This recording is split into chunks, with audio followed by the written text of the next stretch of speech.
Olá, eu sou a Rafaela Lira e esse é os Vinhos e Castelos e hoje é dia de vinho. Bom, hoje a gente vai falar um pouco sobre um outro método de vinificação, né, de elaboração dos vinhos espumantes, que é o método ancestral. Fica aí para você saber tudo sobre esse método. E se você ainda não se inscreveu no canal, faça a sua inscrição aqui, compartilhe com seus amigos aí que curtem também o mundo do vinho e já deixa o like e confira o vídeo até o final.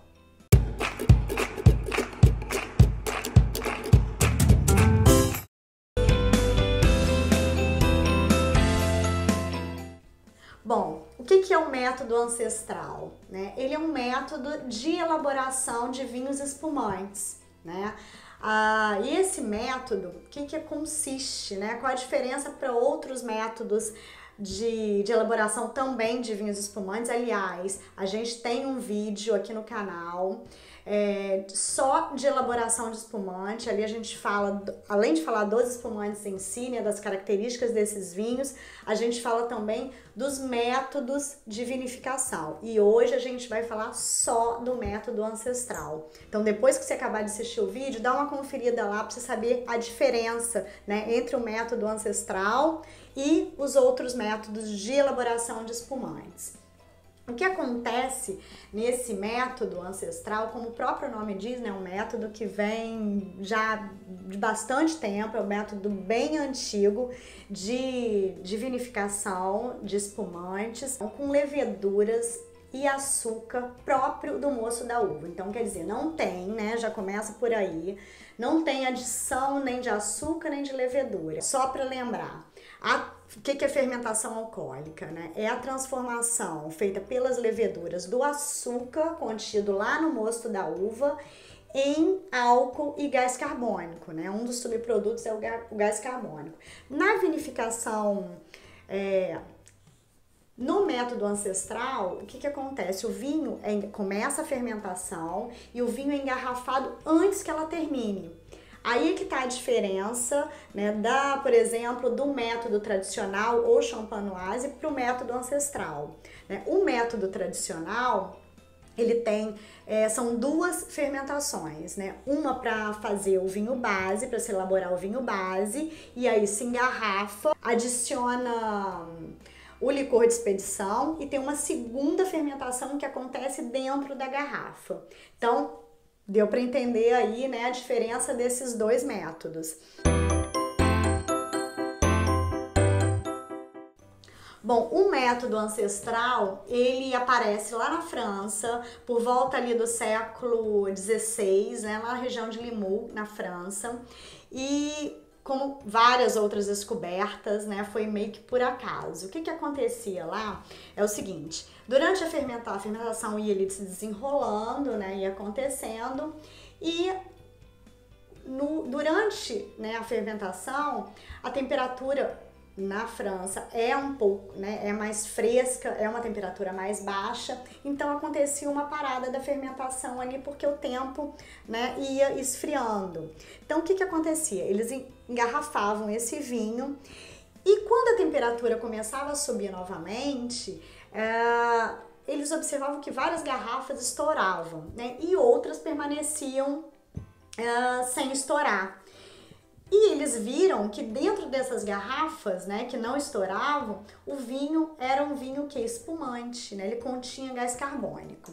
Um tempo depois, um século depois, esse método foi elaborado, foi mais estudado pelo Dom Perignon, né, lá na região de Champagne já, e ele elaborou esse método aí para que não acontecesse isso, para essas garrafas não estourassem, né? Então ele criou o método tradicional, né, que eu já falei aqui. Esses vinhos, né, espumantes, elaborados através do método ancestral, eles são geralmente os vinhos frescos, vinhos frutados, com uma expressão muito forte ali da própria uva, né? Então são vinhos também mais rústicos, bem leves, e a espuma, as borbulhas deles são bem fininhas e são ligeiras. É um vinho bem ligeiro, bem fácil de beber, né? Ele tem muita diferença para um espumante, por exemplo, elaborado através do método tradicional ou champenoise.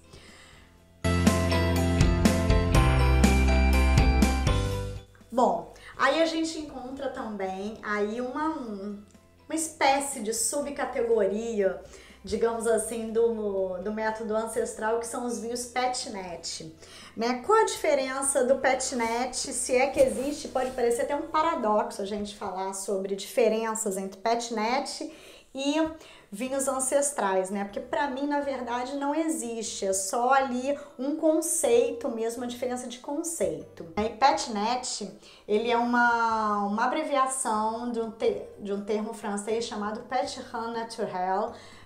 Meu francês é péssimo, vou deixar aqui escrito.